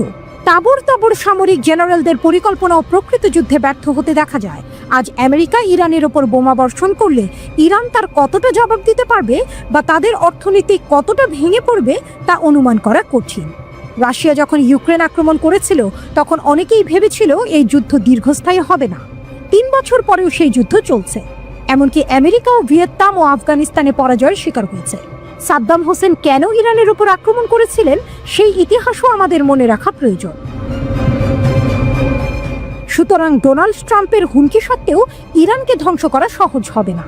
দেশটির ভৌগোলিক বৈশিষ্ট্য, শক্তিশালী সামরিক বাহিনী এবং আঞ্চলিক মিত্রদের সমর্থন ইরানকে একটি কঠিন প্রতিপক্ষ হিসেবে প্রতিষ্ঠিত করেছে। শেষ পর্যন্ত কী ঘটবে তা সময় বলবে, তবে ইরানের দীর্ঘ ও কঠিন ইতিহাস প্রমাণ করে এই প্রাচীন সভ্যতা সহজে নতি স্বীকার করার পাত্র নয়।